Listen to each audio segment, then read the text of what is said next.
भाई आप गुस्सा थूको और चिल होके एक बारी सोचो। भाई मेरी बात तो सुनो एक बारी। क्या हुआ देव भाई? जिसने भी ये किया है ना, उसे जल्द से जल्द मेरे सामने लेके आ। चैन की एक सांस नहीं लेने दूंगा मैं उसे।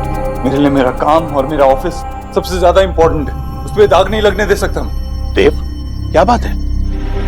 हमारे ऑफिस से किसी ने इलीगल तरीके से माल बेचा, जिसकी वजह से आईटी डिपार्टमेंट की रेड पड़ी है। हमारा ऑफिस बंद कर दिया गया। कुछ भी कर, लेकिन जल्द से जल्द उस आदमी को ढूंढ के निकाल। मैंने हमेशा ईमानदारी से पैसे कमाने की कोशिश की। ये सिर्फ टैक्स की चोरी नहीं है, ये देश के साथ गद्दारी है। लेकिन भाई अभी ऑफिस तो बंद है, पता है। 48 घंटे के लिए इनकम टैक्स ने ऑफिस सीज कर लिया। लेकिन भाई आपने देखा नहीं वो सारी फाइल्स उन्हें किसने ला कर दी? और वो आईटी वालों को कॉल भी सोनाक्षी ने ही किया था। उसी ने उनको फोन करके टिप दी थी और उसके लिए अब ये सब करना कोई बड़ी बात नहीं है। ओ माय गॉड, वो बंगालन टू ब्रदर को मिडिल में सेपरेटेड करवाना चाहती है। मम्मी जी ऐसा कुछ नहीं है, वो मेरी बहन है, आई नो हर। देव भाई वो ऐसा नहीं कर सकती। You setup. वो सिर्फ पुरानी बातों को लेकर आपसे बदला लेने की कोशिश कर रही है बस। वरना आप ही बताइए, ऑफिस में अगर किसी ने किया है तो वो सारी फाइल्स उसके हाथ कैसे लग गई? वो हम लोगों को बर्बाद करना चाहती है बस।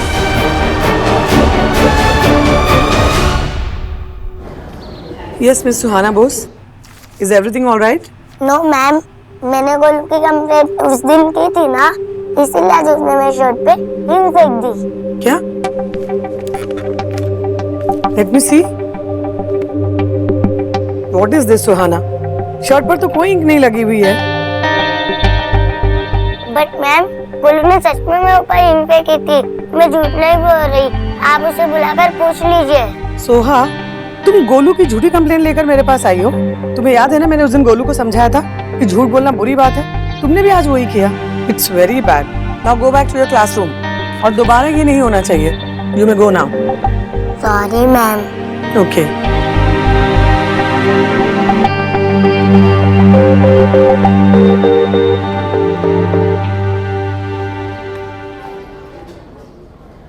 स्कोरिंग मिली क्या? इनविजिबल रिंग के डफर। कल कितने डफर होते हैं ना?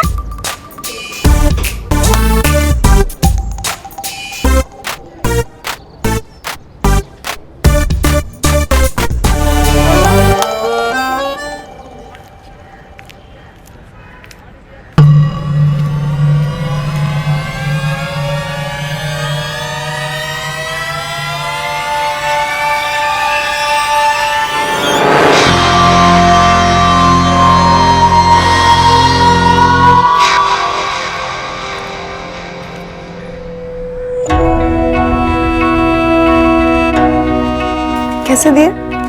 10 रुपया पाव। ये पालक कैसे? ईश्वरी जी, नमस्कार। नमस्ते। क्या बात है, आप कंफर्टेबल नहीं लग रही हैं। सब ठीक है? आप ही बताइए, आप ही बताइए, सोनाक्षी ने ऐसा क्यों किया? मैं समझी नहीं, शोना ने क्या किया? सोनाक्षी को देव का ऑफिस खरीदने की क्या जरूरत थी आशा जी? और अब तो हद कर दी। हाँ, उसने देव के ऑफिस में इनकम टैक्स वालों की रेड करा दी और 48 घंटों तक ऑफिस सील करा दिया। हे, इनकम टैक्स वाली बात के बारे में मुझे कुछ पता नहीं था सच में। आप लोगों को तो कभी कुछ पता ही नहीं होता ना। क्योंकि यही सच है, हम शोना के काम के मामले में इंटरफेयर नहीं करते हैं। शोना काफी समझदार है, अपने फैसले खुद लेती है, तो हमें कभी जरूरत ही नहीं पड़ती। और जिंदगी भर बच्चे अपनी माँ की उंगली पकड़ कर तो नहीं चल सकते। अच्छा, तो आप मुझसे कहना चाहती है कि देव मेरी उंगली पकड़कर चलता है? नहीं नहीं, मैंने ऐसा तो नहीं कहा। आशा जी, बच्चे चाहे जितने भी बड़े हो जाए, माँ के लिए हमेशा छोटे ही रहते हैं। माँ का हक होता है ये जानने का कि बच्चों की जिंदगी में क्या चल रहा है। पता नहीं कैसे कुछ माँ को बच्चों की जिंदगी में झांकने का मन ही नहीं करता। आपका मतलब ये है कि मुझे शोना की लाइफ के बारे में कुछ नहीं पता? नहीं, मैंने ऐसा तो नहीं कहा। जब रिश्ते टूटते हैं तो साथ भी छूट जाता है। फिर सोनाक्षी ये साथ दोबारा क्यों जोड़ रही है? आप सोनाक्षी को समझाइए कि वो देव के ऑफिस को छोड़कर कहीं दूसरी जगह चली जाए। ये देव का बरसों पुराना ऑफिस रहा है, देव छोड़कर नहीं जा सकता, इसलिए सोनाक्षी को जाना चाहिए ना। अगर आप चाहती हैं तो मैं भैया को कहकर वो ढूंढने में उसकी मदद करा दूंगी। नहीं नहीं अशोका जी, आपको शोना की जितनी मदद करनी थी आप 7 साल पहले कर चुकी हैं। उसे आपकी मदद की जरूरत नहीं है। जैसे कि मैंने आपसे पहले भी कहा है, शोना के काम के मैटर्स में हम इंटरफेयर नहीं करते हैं, ना ही करेंगे। क्योंकि आप जानती है कि सोनाक्षी आपकी बात नहीं मानेगी। इतना तो मैं समझ ही गई थी उसे।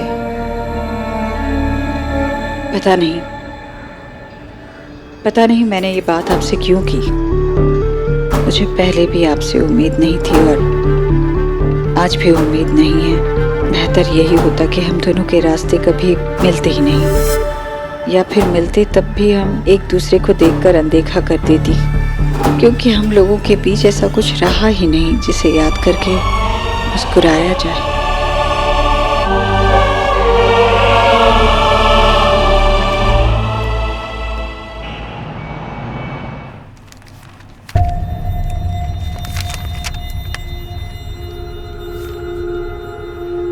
माँ, मैं ये ऑफिस छोड़कर नहीं जा सकती। मैंने इस बारे में बहुत सोचा और उसी के बाद इसे खरीदने का डिसीजन लिया। मेरी टीम ने भी बहुत मेहनत की, बहुत रिसर्च की। अब देख रही हो ना ये ऑफिस कितना अलग है, और इतनी बड़ी स्पेस हमें चाहिए थी हमारी बिजनेस के लिए। माँ, इसे सेटअप करने में हमने बहुत खर्चे किए। अब कहीं और कुछ मिल जाएगा तो वो प्राइम लोकेशन में नहीं होगा ना, एंड वील फेस लॉसेस। पर सबसे बड़ी बात तो ये है माँ कि कोई हमें कुछ भी कहे, हमें उनकी बातों से फर्क नहीं पड़ना चाहिए। तू ठीक बोलছিস, पर मैं अपने बेस्ट फ्रेंड से कैसे छुपाती कि मुझे ईश्वरी जी ने ये सब कुछ कहा। आई अंडरस्टैंड माँ। वैसे शोना, तेरा ऑफिस है तो बहुत अच्छा, काफी बड़ा स्पेस है, पर ना मुझे इस कैबिन की वाइब अच्छी नहीं लग रही है। डोंट वरी, आप आ गई ना, अब अच्छे वाइब्स भी आ जाएंगे।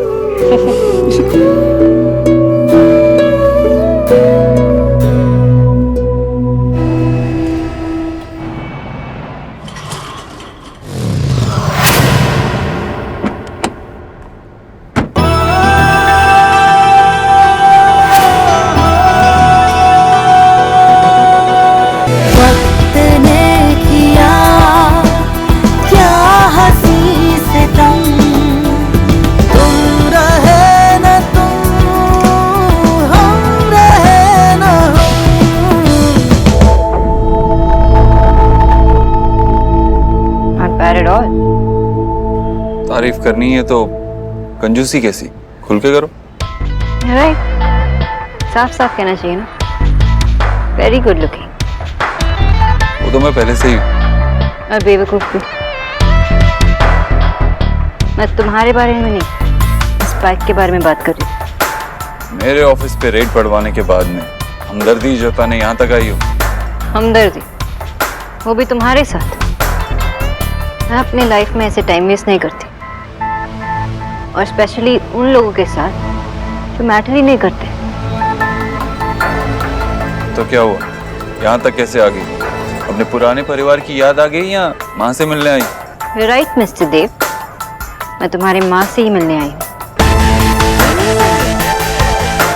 मेरी माँ इस घर में बहुत चैन से रह रही है।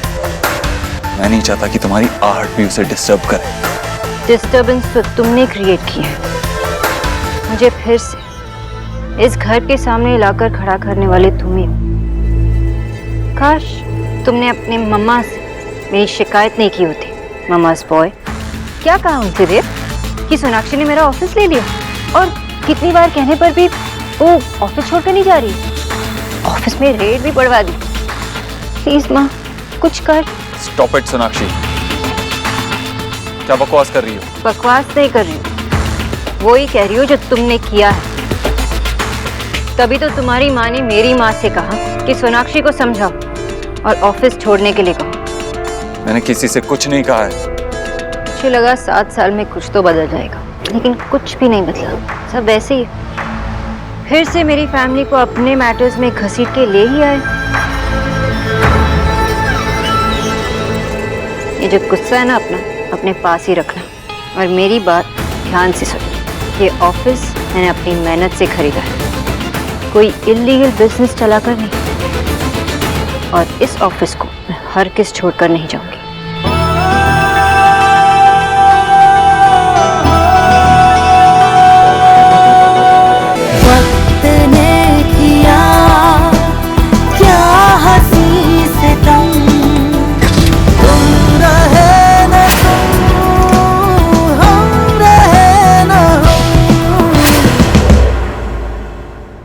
माँ, माँ। सोनाक्षी आई थी? हाँ। कितनी अलग दिख रही है आजकल, लंबे बाल काट दिए, अच्छे नहीं लग रहे हैं। जैसे भी लग रहे हैं, हमें क्या फर्क पड़ता है? देव, मैं तो बस तो सोनाक्षी की माँ से बात करने गई थी ऑफिस के बारे में।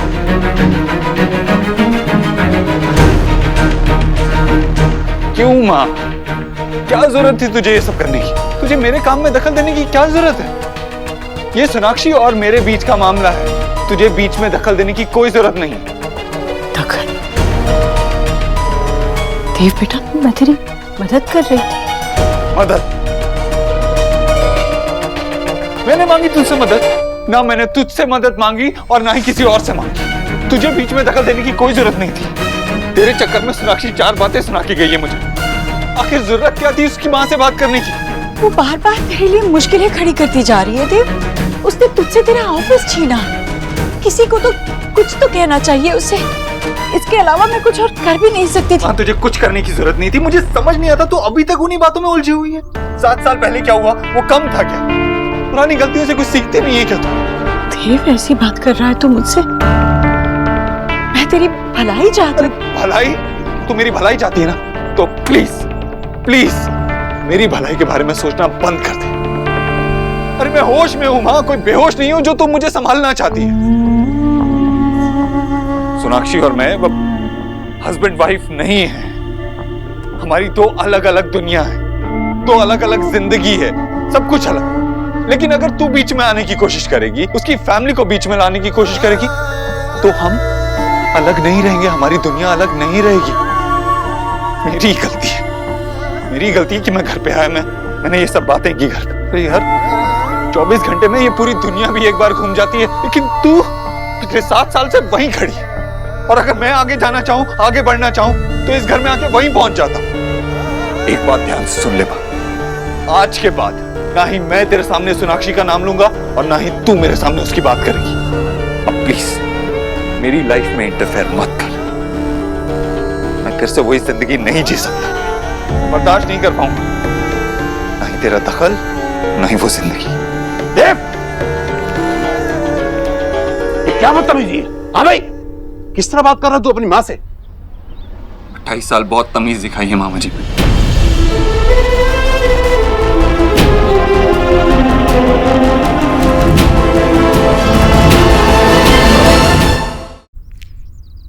ईश्वरी देख, इस वक्त वो ऑफिस के टेंशन में है, गुस्से में है। नहीं भैया, नहीं। सोनाक्षी की माँ ने अच्छा नहीं किया। मैंने तो बस उनसे कहा था कि वो अपनी बेटी को समझाए, पर उन्होंने तो माँ का दर्द तक नहीं समझा।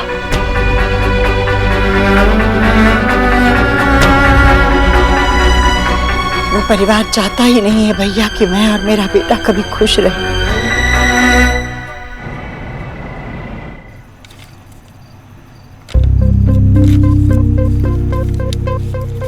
ये भी, बस इसकी एक कॉपी लेनी पड़ेगी। ओह नो, आज अगर लेट हो गई तो मिस सोहराबुस मुझे नहीं छोड़ेगी। ये सब जल्दी खत्म करना होगा।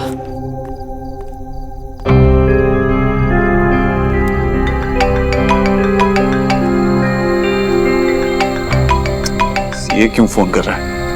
बट अभी ये गुड न्यूज। हाँ बोलो। उनकी इंक्वायरी खत्म होते ही वो हमें बता देंगे, फिर कोई प्रॉब्लम नहीं है सर। Okay good.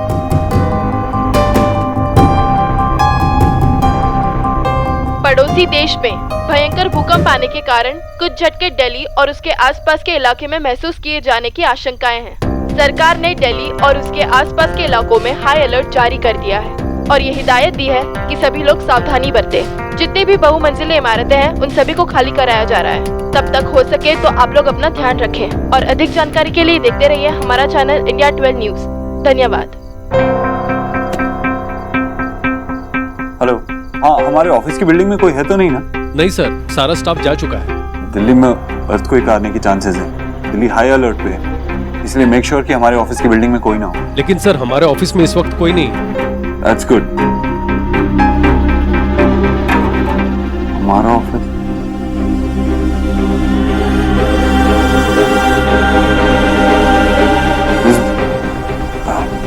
सोनाक्षी के सारे एम्प्लॉइज जा चुके हैं कि उनमें से वहाँ कोई है? वैसे तो सर सारा स्टाफ जा चुका है, लेकिन जब मैं निकल रहा था तो मैंने देखा कि मैडम अकेली बैठी वहाँ काम कर रही थी।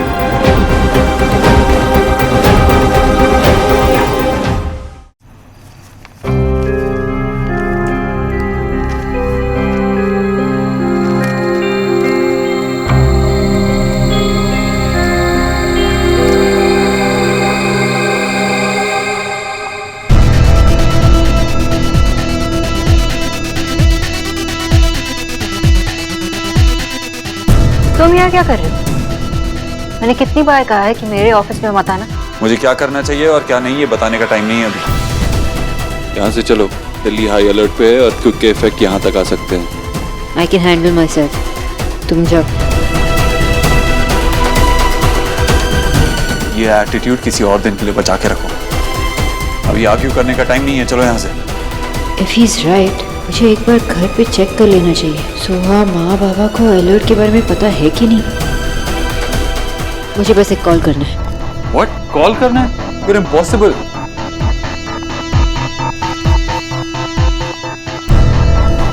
फोन कहाँ गया?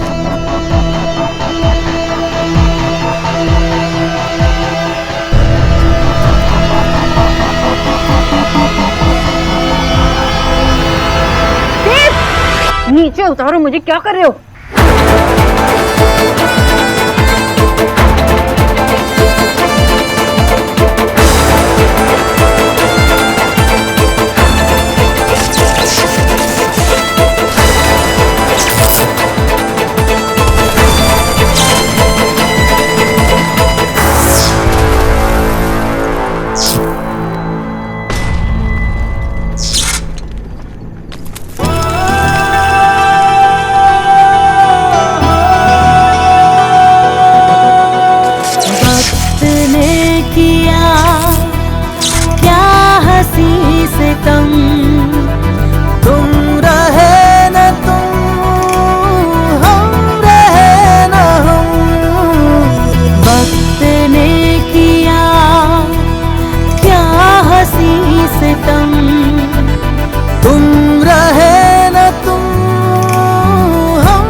इसलिए नहीं बचाया because I care for you.